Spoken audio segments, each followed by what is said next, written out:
यही पीटीआई के लोगों ने आधे मुल्क को आग लगा दी, घरों में घुस के इन्होंने तोड़ फोड़ की। इमरान खान ने अटैक किया आर्मी चीफ के ऊपर, डीजीआई के ऊपर, डीजीसी के ऊपर। शरई पर्दा जो करता है वो कातिल हो तो उसको अदालत नहीं बुलाएंगे। दूसरों की औरतों को डांस कराना और अपनियों को शरई पर्दा करवाना, फिर वो शरीयत के हक में है। पर्दे में रह के घड़ियों की चोरी करना, पर्दे में रह के अरबों की चोरी करना। आपकी सुप्रीम कोर्ट में कितनी लड़ाइयां हो चुकी हैं, आपको उसका भी नहीं ख्याल है। साबिक कोर कमांडर जो है ये और चीफ जस्टिस बड़े करीबी रिश्तेदार हैं, तो अब इसके बाद कोई कसर रह जाती है? अस्सलाम वालेकुम नाजरीन, आप देख रहे हैं मुबश्शिर लुकमान यूट्यूब चैनल। मैं हूं महाविश तबस्सुम। नाजरीन, पार्लियामेंट ने अब बाकायदा तौर पर चीफ जस्टिस के खिलाफ रेफरेंस लाने का फैसला किया है। सर, अब ये क्या होगा? इस्लामाबाद में बहुत कुछ हो रहा है सर, क्या खबरें हैं आपके पास वहां से? चीफ जस्टिस के खिलाफ अब क्या होने जा रहा है? पहले तो मैं मौलाना फजल रहमान से मैं गिला करूंगा। मौलाना फजल रहमान से मेरे बड़े अच्छे ताल्लुक है, बड़ा अच्छा यानाना भी है, दोस्ताना है, हमारे सीनियर हैं, बुजुर्ग हैं। लेकिन उनसे गिला ही है कि अगर यही अपना वो 3 हफ्ते पहले कर लेते तो हम कितनी बुराइयों से बच जाते, ये मुल्क कितनी कबातों से बच जाता अगर ये वो पहले कर लेते। और जहाँ तक आपका ताल्लुक है सवाल का, तो माविश आज चुड़ैल मेरे से आके लड़ रही थी। चुड़ैल ने कहा मैं नहीं तन कहती से, तो तू अपना अगों बहस करना सा मेरे को, पढ़ी लिखी गल्ला करना सा। और वही मैं आपको भी कहता था कि बुरा वक्त आएगा, इन पर बहुत बुरा वक्त आएगा अगर ये ना ठीक हुए, ना माने तो। आपको मैंने कहा था मुझे नहीं लगता चीफ जस्टिस अपना टेन्योर पूरा करेंगे। याद करें वो वक्त, कहा था कि नहीं कहा था। फ़र्क यह है कि अगर अभी भी इस्तीफ़ा दे दें तो अपनी पेंशन, अपनी मुराद, अपना सब कुछ ये बचा लेंगे। लेकिन अगर वो इस्तीफ़ा नहीं देते और रेफरेंस में वो गिल्टी आ जाते हैं, जिसके 100 तो नहीं, तकरीबन 900% चांसेस हैं कि गिल्टी होंगे, तो फिर ये सब कुछ जाएगा हाथ से।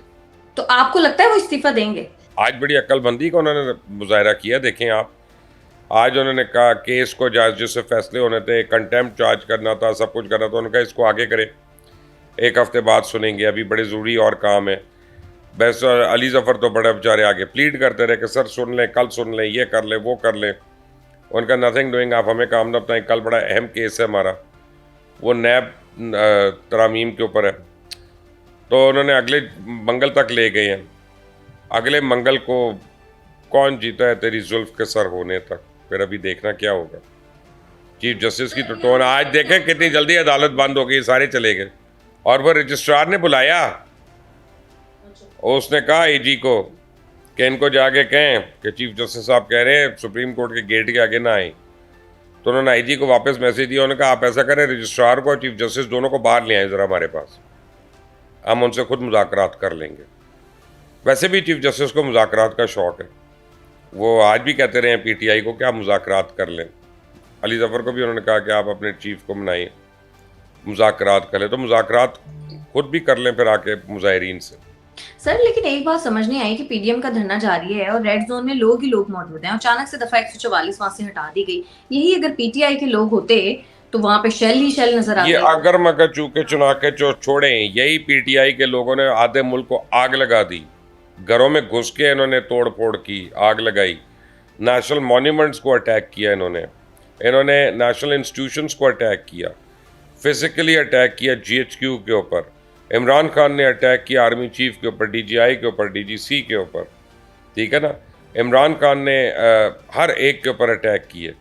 उस वक्त कोई आग नहीं लगी थी, उस वक्त कोई प्रॉब्लम नहीं हुई थी। आज एक बुशरा बेगम की हेयरिंग थी तो ऐसे इसको तकलीफ़ थी कि देखो जी मुझे बेचैन करना चाहते हैं, वो करना चाहते हैं। वो ऐसे सफ़ेद कपड़े में बुशरा बेगम को लेके आए हैं, अल्लाह रहम करे। वो जैसे मैं कुछ नहीं कहना चाहता, मियानी साहब के करीब लोग जाते हैं ना, वो उनको ही पता है उसका। तो ऐसे वो आए, उनको लेके आए हैं बहरहाल। लेकिन यह है कि जब दूसरों की औरतों को अंदर करवाते हैं उस वक्त नहीं होता कुछ, जब दूसरों की लड़कियों को नचाते रहते हैं उस वक्त नहीं होता कुछ, जब आप सामने बैठते हैं और काली ऐनक पहन के उनको डांस करते देखते हैं और आप स्माइल करते हैं, तब उनकी इज्जतें नहीं पामाल होती।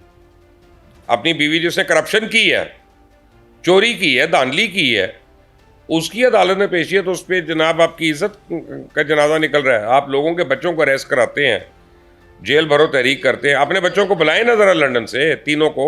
लेकिन ये भी तो मसला है ना कि उनकी बेगम शरई पर्दा करती है, सारे जो और जी, शरई पर्दा करते हैं। बस मेरा मुंह ना खुलवाएं, रहने दें। शरई पर्दा सारे करते हैं। अब शरई पर्दा जो करता है वो कातिल हो तो उसको अदालत नहीं बुलाएंगे? कमाल करती हैं आप, ये क्या बातें कर रही हैं आप। नहीं, आई मीन और टू से दूसरी कि आप बात, कह रहे हैं मैं कि वहां आप अपना, मुझे ये बातें ना करें, दूसरों की औरतों को डांस कराना और अपनियों को शरई पर्दा करवाना, फिर वो शरीयत के हक में है। क्या बात कर रही है माविश, बात ये नहीं है। कैसी देखिए बातें बुशरा कर रही बीबी है? पर्दा करती हैं, रिहाम या जमाइमा नहीं करते थे, तो वो जाहिर है वो मीडिया के जी सामने जी वो जी इस जी तरह से जी, आती बुशरा थी। बीबी के बुशरा बीबी पर्दे करती हैं आप पर्दा, ना, तो क्या कर सकते हैं। पर्दे में रह के घड़ियों की चोरी करना, पर्दे में रह के अरबों की चोरी करना, पर्दे में रह के तोशा खाना की चोरियां करना, पर्दे में रह के 180 मिलियन पाउंड्स की चोरी करना, पर्दे में रह के अलकादर ट्रस्ट के लिए चोरी करना, पर्दे में रह के उस्मान बुजदार के लिए चोरी करना, पर्दे में रह के फराह गोगी को आगे करना, उससे चोरी कराना। खुदा के लिए मुझे माफ़ कर दें, ऐसी बातें ना किया करें। आप लोग अपना जो है ना वो बिल्कुल ही वो कुंद हो गए हैं। सोच भी लिया करें सवाल करने से पहले। सर अच्छा सवाल ये मैं करने चाह रही थी आपसे। आपने मुझे बताया था कि आज आपके पास कोई खबर है। सर कोर कमांडर के बारे में भी आपके पास शायद कोई खबर है, सर वही दे दें। कोर कमांडर का तो मैं समझता हूँ कि जो जिनको हटाया यहाँ से लाहौर से, मैं तभी भी कहा कि उनको तो लगा देना चाहिए चीफ जस्टिस की सिक्योरिटी के लिए। जिस तरह अपने घर में लोगों को आने दिया, उसी तरह चीफ जस्टिस के घर में भी आने दें वहाँ पे लोगों को। उनके भी वो कपड़े शपड़े लेके जाएं बाहर, अपना लोगों को दिखाएं। उनके भी किचन से सामान लेके जाएं। उनके भी वो लॉन से को बिल्ली शिल्ली पकड़ के ले जाएंगे, जी वही हमारे पैसों की बिल्ली है, तो वो भी पता चले। अभी पता चलेगा, सारों को भी पता चलेगा। आपने इस मुल्क में लाकानूनियत की रस्म शुरू की है, तो वो रस्म फिर कोई और ख़त्म करेगा। माविश, मैंने उस दिन भी आपको कहा, देखें अगर ये माइट इज़ राइट वाली बात है, अदालतों की हमने इतनी इज्जत की, इतनी तकरीम की इनको हमने हर तरह इनके आगे सर तस्लीम खम किया। वो मैंने क्या किया, हाफिज सईद ने किया, मैंने क्या किया, साद रिजवी ने किया, मैंने क्या किया, वो 40 शहीद करवा के उन्होंने अदालतों के आगे सर तस्लीम खम किया। और इनको कभी इनका दिल नहीं मचला कि हम आज सही फैसले कर दें। हम आइन के आज चीफ जस्टिस ने क्या कहा है, आइन हालात देखकर होता है। तो जब इनको डीजीआई ने, डीजीएमआई ने, डीजीएमओ ने, चीफ इलेक्शन कमीशन ने, इन सब ने जाके बताया था कि ये लॉ एंड ऑर्डर सिचुएशन हो रही है केपीके में और इन जगहों पे, तो हालात ज़रा देख लें। तो उन्होंने कहा था आइन हालात नहीं देखता। ये 2 हफ्ते पहले की बात है ना। 2 हफ्ते पहले अदालतों में कह रहे थे आइन हालात नहीं देखता। आज आइन नहीं, हालात देखने हैं। उन्होंने बाहर चीफ, क्योंकि सुप्रीम कोर्ट के बाहर आज क्राउड था, तो उनको हालात अब याद आ गए। पहले अपना वो आप देखें क्या क्या किस किस फ्लाइट पे थे। और नाइंसाफ़ी की सबसे बड़ी मिसाल आपको बताता हूँ। ख्वाजा तारिक रहीम के क़य्यूम सिद्दीकी की ऑडियो एक दिन पहले लीक हो गई कि कल चीफ जस्टिस ने बुलाना है और उन्होंने ये इस्लामाबाद हाई कोर्ट रेफ़र कर देना है। चीफ जस्टिस ने मोहसिन कियानी साहब के आगे रेफ़र करना है, उन्होंने बेल दे देनी है। और 24 घंटे के अंदर सब कुछ वही हुआ जो उस लीक ऑडियो में था। हमने वो ख्वाजा आसिफ ने कहा कि पर्चे तो आउट होते देखे हैं, डिसीजन आउट होते नहीं हमने कभी देखे। ये आज उन्होंने असेंबली में कहा, और जिस असेंबली खड़ी हो गई है अपने तहफ़्फ़ुज़ के लिए और अपने हकूक़ के लिए, वो तो आप बैकफुट पे नहीं जाने वाले। पूरी पीडीएम खड़ी है आज रेड जोन में, पूरी पीडीएम खड़ी है सर। लेकिन पीडीएम और आप देखें कि मरियम नवाज ने तो इस्तीफे का मुतालबा कर भी लिया ऑफिशियली आज चीफ जस्टिस से। तो मैं जो बात कर रहा हूँ कोई अनहोनी बात तो नहीं है सर। लेकिन पीडीएम जिस मकसद के लिए इकट्ठी हुई है, जिस मकसद के लिए उन्होंने धरना दिया है, आपको लगता है वो मकसद पूरा होगा? पाकिस्तान की सालमियत के लिए ज़रूरी है कि मकसद पूरा हो। पाकिस्तान को बचाना है तो उस मकसद का फिर पूरा होना है। ये पाकिस्तान को अगर एक दुश्मन अनासिर के हाथों में खिलवाना है तो ठीक है, मकसद ना पूरा हो। सर लेकिन एक बात मुझे समझ नहीं आई, पार्लियामेंट ने ज़ाहिर है वसूली फैसला किया है चीफ जस्टिस के खिलाफ रेफरेंस लाने का। रेफरेंस तो पहले भी मौजूद है, लेकिन उसका हुआ कुछ नहीं। अब की बार कुछ होगा? अब सुनना पड़ेगा उनको। पूरी दुनिया देख रही है। 11 पॉइंट और हमारा जुडिशल सिस्टम नीचे आ गया। पहले हम 5 ममालिक से ऊपर थे, अब मेरा ख्याल है 2 ममालिक से ऊपर रह गए।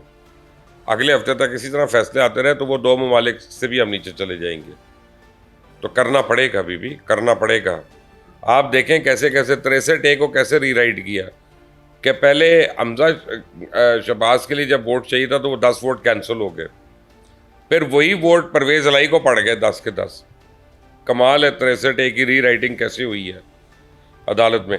और अभी आप देखें कि जो परसों जिस तरह से इमरान खान को रिहाई मिली और उसको मर्सिडीज़ कोर्ट ने भिजवाई, मर्सिडीज़ गाड़ी चीफ जस्टिस के गेट से वो एंटर हुआ है, उसे कह रहे हैं आपको देखकर बहुत खुशी हुई है, आप ठीक है ना, कोई तकलीफ तो नहीं हुई, आप कल जाएं हाई कोर्ट, आपको इंशाल्लाह इंसाफ मिलेगा। फिर रात को मर्जी के खाने खाबे ये वो जो मिलना चाहता है मिलेगा जी, जो रहना चाहता है साथ वो रहेगा वहाँ पे। तो क्या हो रहा है यार खुदा के लिए, मुल्ज़मान से इस तरह का बर्ताव हो रहा है और फिर कहना कि हम पे उंगलियां क्यों उठा रहे हैं। फिर भी ये कहना, आपके तो अपने जजेस नहीं आपसे एग्री करते। 4-3 का फैसला देख लें, जस्टिस मंसूर अली शाह की स्टेटमेंट देख लें, जस्टिस अतर मिनल्ला की स्टेटमेंट देख लें, उसमें और 2 जजेस की देख लें, मंदोखेल साहब की देख लें। तो कमाल है, आपको उस पर भी नहीं ख्याल आया। आपकी सुप्रीम कोर्ट में कितनी लड़ाइयाँ हो चुकी हैं अपने फेलो जजेस के साथ, आपको उसका भी नहीं ख्याल आया। अगर चीफ जस्टिस साहब जो हैं वो पाकिस्तान का, तो खैर उन्होंने क्या ख्याल करना होता है इमरान खान के। आपको पता है बड़ी ओपन, चले मैं एक और खबर आपको दे देता हूँ। मुझे पता चला है कि ये साबिक कोर कमांडर जो हैं ये और चीफ जस्टिस बड़े करीबी रिश्तेदार हैं। अच्छा, तो अब इसके बाद कोई कसर रह जाती है। और चुड़ैल तो मेरी पीछे पड़ी हुई है, मैं तो रिश्तेदारी बता नहीं रहा। चुड़ैल तो बार बार कभी इस कान में फूंकती है, ऐ रिश्तेदारी। मैं कहा ठहर जा, तू सबर कर, तू उधर नजर नहीं आना किसी को, मैनू अंदर करा देंगी तू। सर आप ऑस्ट्रेलिया आ जाना फिर। ऑस्ट्रेलिया देखे, इस मुल्क में कुछ बचे ना तो ये ऑस्ट्रेलिया क्या यूरोप क्या सबसे अच्छा मुल्क है। ऐसा ही है।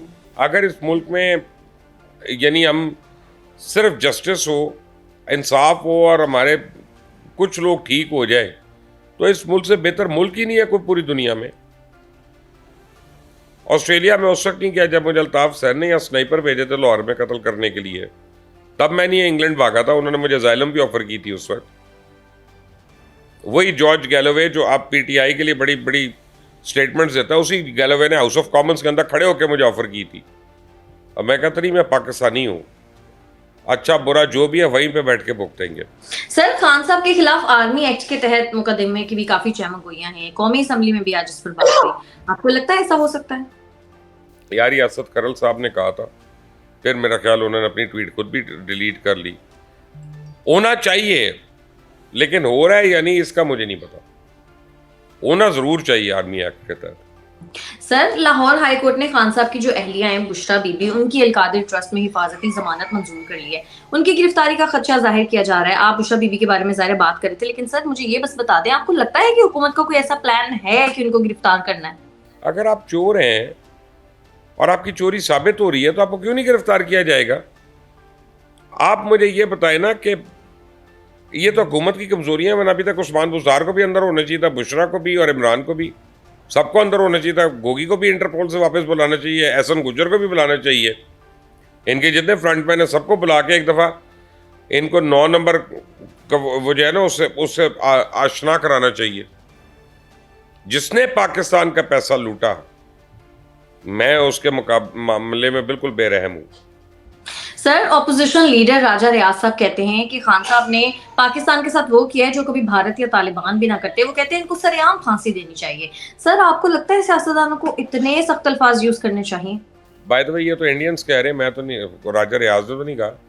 वो कह रहे हैं हमने जो इतने पैसे खर्च किए हैं पाकिस्तान के अंदर, हमने तो झक मारी है, तो हमें तो सारा काम बगैर पैसों के इमरान खान कर रहा है, जो काम हमने कर रहे थे वो तो वो कर रहा है।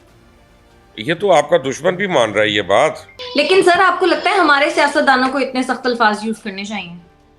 यार आगे माविश क्या हो रहा है, कोई किसी को अपना डर्टी हैरी कह रहा है, कोई मीर जाफर कह रहा है, कोई मीर सादिक कह रहा है, कोई गद्दार कह रहा है, कोई दोगला कह रहा है, कोई डरपोक कह रहा है। इसके बाद कोई कसर रह गई है कि उसके ऊपर ऐसे अल्फाज ना इस्तेमाल हो? जब वो बेशर्मी से लोगों के ऊपर अल्फाज इस्तेमाल करता है, उसको शर्म नहीं आती है? तो वही इस लैंग्वेज इस्तेमाल होगी उसके लिए फिर, क्योंकि उसको वही लैंग्वेज समझ आ रही है। सर 2 दिन पहले जब हम प्रोग्राम कर रहे थे तो आपने कहा था एक बहुत बड़ी खबर आने वाली है, क्या वो यही सिचुएशन की आप बात? मैंने आपको कहा था कि 48 घंटे में आएगी, और आप देखिए 48 घंटे में आ गई ना, मार्च आ गई ना। सर मैं मानती हूँ आपकी चुड़ैल को। और अब आपको चुड़ैल तो ये कह रही है कि चीफ जस्टिस को जाना पड़ेगा जल्दी। चलें देखते हैं सर फिर आने वाले दिनों में क्या होता है। बहुत शुक्रिया आपका। नाज़रीन, आज के प्रोग्राम से इतना ही। अगर आपको हमारी वीडियो पसंद आती है तो चैनल को कर दें लाइक, सब्सक्राइब और शेयर, और अपनी कीमती राय से हमें जरूर आगाह कीजिएगा। हमें इजाजत दें, अल्लाह के पास।